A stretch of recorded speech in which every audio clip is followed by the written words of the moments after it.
Hey guys, I figured since I have a lot of knitting going on and lots of new yarn and knitting takes a really long time, I figured why don't I jump on the bandwagon of doing a knitting podcast? So it'll be a fun, kind of like less edited, hopefully no edited video where you guys can just chill and grab whatever you're knitting on and hang out with me and grab a drink, preferably a caffeinated beverage, but if it's alcoholic, I'm not here to judge. I I feel you. That's a good choice. So yeah, just get cozy, grab your knitting or crochet. We don't discriminate here. and yeah, hopefully you enjoy what I've been up to and what I'm working on and all that jazz. So let's get right into it. One of the first It's kind of hard because it's like, okay, where do I start? Because this is the first one. But I'll just start with what's been recent. And if you guys want to see like everything I've knit up until this point, like since I've started, which was in 2021, let me know about down below and I can totally do a video where I show everything. But for now, I'm just going to stick with recent stuff. So, okay, just making sure I have everything ready. Because this is kind of a two-parter. But not really, you'll see what I mean. So I had recently finished the Terrazzo sweater by Petite Knit, and I used, you can see this colorway looks really similar to number 1 Omitama, but it's not quite the same.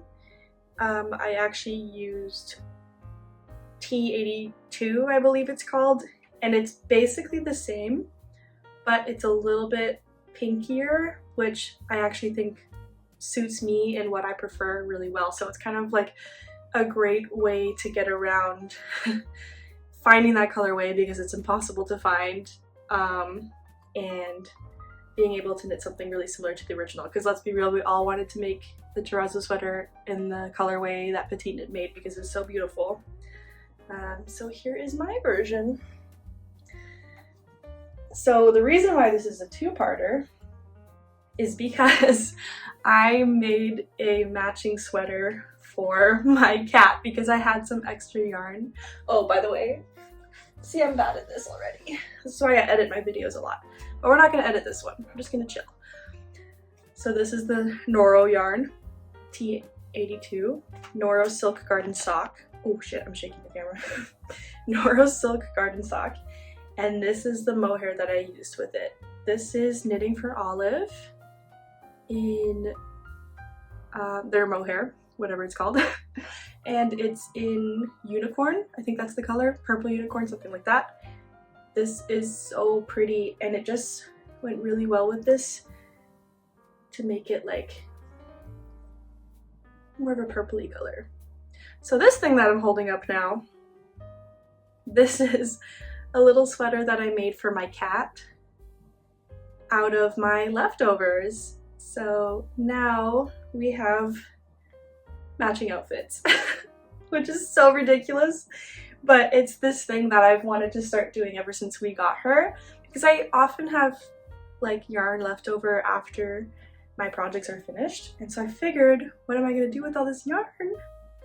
And it really doesn't take a lot to make her a sweater. It's a very small amount. I still have so much left, so I think I'm definitely going to do that for everything I make for myself and my partner, because then we'll have like little matching outfits and it's going to be amazing. I'm excited for that. Okay, next finished object, this will be the last one, is this zipper sweater for my partner. Bam! I think it turned out really great. I used Baracco yarn. I don't know what type, it was an alpaca one. Here's my leftover for that I caked up, and that is also going to become a sweater for Luna the cat, and also hopefully a hat for Christian. I was hoping maybe I could make him, that's my partner's name, Christian. I was hoping maybe I could make him like a beanie. I was gonna call it a toque. For the Canadians out there, it's called a toque, but a beanie. So that could be cute matching with this. But yeah, this is just one strand of the Baracco, and it's in the alpaca one. and I think it turned out really well. I got the Italian bind off. So what I did for this, and I put this zipper in fairly well, I think I must say. I think it turned out really well. What I did for this one, because I already had the women's zipper sweater pattern for myself, because I had made myself one, and Christian was like, wow, I really love that, I want the exact same sweater as you. So I was like, okay, I can make you that for Christmas, no problems there. So I decided to make him that, but I didn't want to buy the zipper sweater man pattern. So my workaround was I'll just make a larger size for him, and it worked out totally fine. There's not really enough differences in them for there to be a difference. This looks fantastic on him. And the thing about Christian is he's a thick-necked boy. He has a thick neck, and nothing ever fits him that has a collar. Like his button-up shirts, if they fit his body, they do not fit his neck. He has a larger head, so his neck is very thick to compensate for that. And so to make sure that this fit him well, that's the great thing about making your clothes, is you can actually make things fit you properly. So to make sure this fit him well, I did the size 2XL just for the neck part, and then I decreased to ensure that I was at the correct size for the large size for the rest of the sweater. And I think it's actually really nice with the little bit bigger neckband, because I've tried it on for myself too, and I love the oversized sweater. I think it's really nice, and I'm thinking next time I make a sweater, I might just make the large size too, just to have an oversized sweater. I'll have to find a pattern that I'd like for that, but I think that would be really fun. So that is that. That was his Christmas present. Put that back. Okay, what am I working on? I think I showed this in a fall knittings plan video, but just so we're caught up, I'm making a little boucle sweater with the Drops alpaca boucle, and using Drops Air for the ribbing and all the ribbing spots essentially. And then so I just got to finish the sleeves for this one now, and then it'll be all done. I'm using the Novice sweater by Petite Knit I'm sort of finessing the pattern. I'm not really following it exactly, but just for the yoke basically was what I needed it for, because you can't see the increases with the boucle. Like it really hides any stitch definition whatsoever. So I was like, there's no point doing raglan if you're not going to see it, or it's going to be like bunched. So I was like, having it flow and blend evenly like this I think was the best option, and I'm really happy with how it's turning out. And I also made it kind of a cropped size, and I tapered it down and decreased for the body, and I've tried on the body and it is very flattering and it's working really well. So I'm really happy with how this WIP is going on. Just got to finish the sleeves. We're on Sleeve Island, and then that will be done. But I've kind of had that WIP on the back burner because I have been working on this. So this is what is this? This is the balloon cardigan. It's all scrunched up. I'm also in the middle of a row, which is like not the greatest to show you what's going on. This is the balloon cardigan by Petite Knit. Oh my god, everything I'm making is by Petite Knit. Literally every single WIP I have here. Oh no, I have one that's not, thank goodness. This is where we're at so far. Not much. And this is a slog. I've been working on this for so long, and just like hours and hours and hours. And it just takes forever. I didn't realize this would take so long. I mean, I guess it's a small gauge, but I was not expecting that. That's on me for not thinking that through, but I'm still on the yoke. Not much progress here. This is a Drops yarn as well. What's it called? Oh, Drops Lima. So it's also an alpaca. This will be pretty warm. I'm hoping to wear this cardigan more as a top rather than a cardigan, like wear it buttoned up and by itself. I kind of talked about this in my video about spring knitting patterns. Not that this will be a spring knitting pattern because it's an alpaca, so it will be quite warm. But I think because it will be so warm, it'll be fine to wear by itself and have it like a little bit more fitted and work like a top. So that's kind of how I'm making it. I'm making like a smaller size for that reason. Making the size small in that one. Okay, and then the last WIP, I'm making the Stella socks. I don't know who this pattern is by off the top of my head, but it'll be in the description. Stella sock, just got the ribbing so far on the second sock, but the first one is finished, so I'll show you guys that. Look at how everything's in arm's reach. That's how you do things unedited. So this is the Stella sock. This is the good side. I made a mistake on the, oh no, this is, well, you can barely see the mistake, but there is a mistake in this lace pattern. But this is a really beautiful lace pattern. I saw the photos on Ravelry and I was like, I don't really know if I love it. And then I saw Florence make it and it really changed my mind because the color Florence chose was really beautiful and a little more subtle. Like the pattern pictures were like bright yellow and like a rusty kind of red, and it wasn't really speaking to me. I usually like white socks, so this was definitely the way to go.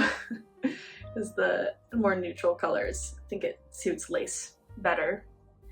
And so this will be more to wear like with boots or with like my Doc Martens or a little loafer, and to have like the socks peeking out. I think that'll be really nice. And because that's just for this part of the sock to be showing basically, I thought I could go a little crazy with the toes and the heel. So I did a little pop of color with this little skein. It was like a little mini skein my mom got for me. I think it was from Lichen and Lace. Same brand as this, you'll see that next. And it's just a really cute little sock yarn. And then the main body of this is a Cascade yarn. I don't remember which one is their sock one, but it's really soft and really beautiful. So that is all 4 WIPs. We are flying through this. Whoops. I feel like most people spend such a long time on everything, but this is going by really, really smoothly. So I'll just move into, I guess people call it acquisitions. The new yarn. Well, actually, before I get into the yarn, one of the acquisitions I got is right here, and there's a wool winder. Swift? Which one's the Swift and which one's the wool winder? I don't know, but this is part of it. We got this little dude here, and now I can wind my skeins myself, which is amazing. So that's why a lot of these things are wound up. I just got a little bit excited about winding them. So yeah, I'll get into this. Whoops. Because I wound up a bunch of stuff because I was excited about it. So this was also, oh my gosh, I think I said, oh, I said Cascade. Yeah, Cascade was for the sock. This is also the same yarn, just in a different color. I think this one's called Mushroom, something like that. It's so pretty, and it's so pretty in this little cake too. I did a bad job with this cake because it's way too squashy. It's supposed to be this size. So this one, I think this is a hand dyed as well, and I think it's the ultimate sock, the Malabrigo, and it's a really cool colorway. Lots of little speckles of black. It's just white with some speckles of black, and I think that's so cool. I think my plan for that is to do the toe and the heel with this colorway, which I believe this is the Lichen and Lace, like a mini skein. So I don't know, it's kind of giving me newspaper vibes. I think that would be super cute. So I'm excited to make some socks. I'm just going sock crazy. That's been a fun one for me just because they're quick and easy, and I've really been wanting to wear like cute fancy socks more. I think for spring it's gonna be so fun to wear colorful socks. So speaking of Lichen and Lace, here's another one. Oh my god, I've wound these really bad. I'm just learning how to use the winder. I gotta figure out the tension. I didn't really realize you had to tension it yourself. I thought it just did it when you just go like ham on it.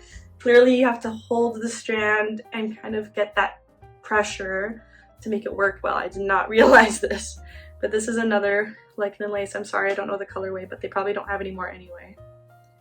And it's a mini skein. Probably do same thing again. They're like a heel and toe. And then since we're on lichen and lace, I'll finally show this one because I've sneak peeked it a little bit. This one is still in the hank. Bam!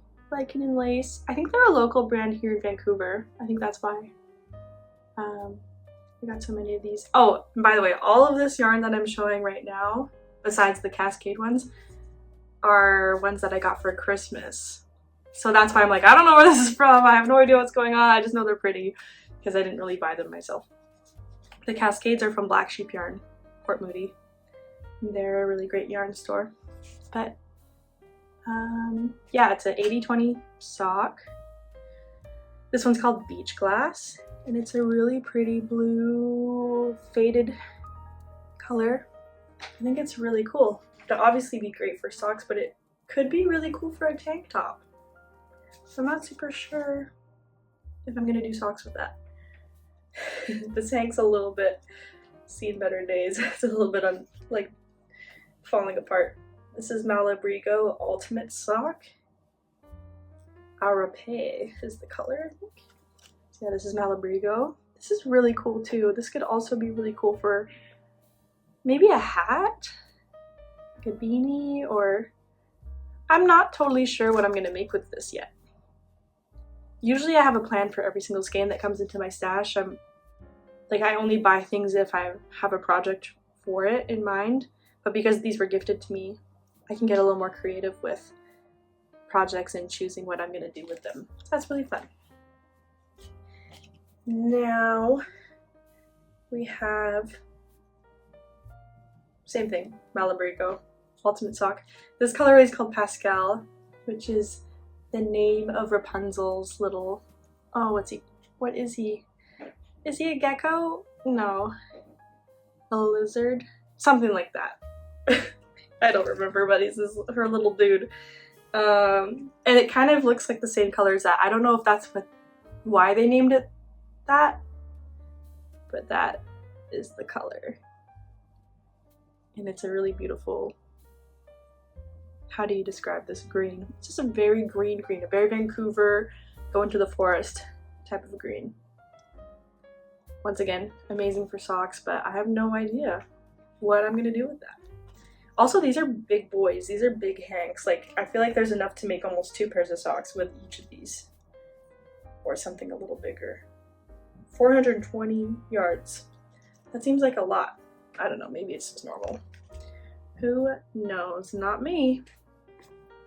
And then the last acquisition, another local yarn store to me was having a sale, and I didn't go to it because I wasn't planning on buying any new yarn. As you can see, I got a bunch of yarn recently, so I was like, I don't need anything new. And then I went there the other day to pick up some yarn for a different thing for my sister, and they still had a lot of the sale stuff there. So I decided to check it out, and then I found these little skeins of inspiration yarn, and they're 100% cashmere, and they're so squishy and soft. And so I'm hoping to make the everyday bra with this. I tried making one of them already with a different yarn, and then the sizing was wrong and it didn't work out, unfortunately. So I decided to put that one on the back burner, and then I saw these and I was like, maybe I want this color instead. Also, I'm being lazy to unravel that one or frog it because it's held with mohair, which I didn't like the mohair mix with it as well. It just didn't work well for a bra, I felt like. And so it's really hard to unwind it because it's mixed with mohair. So I'm like, I'm not gonna like fiddle with this too much. I'm not gonna like put so much pressure on myself. I'll just start a new one with this and, you know, frog that later on and find something else to use it for. But because these were on sale, that's the only reason. I was like, oh, whatever. They're like so cheap. For cashmere, it's crazy. So hard to find stuff like that. So I was like, oh, I gotta do it. And it's such a pretty color. I can't stand it. I don't know if this was entertaining, or if you guys like this, let me know. if you have any ideas of what I should call this, because I think everyone names their knitting podcast. I don't have a name for this, so if you have any name suggestions, that would be fun. Let me know, and that would be super fun. Let me know if you want to see more of these, if I should keep these up every month.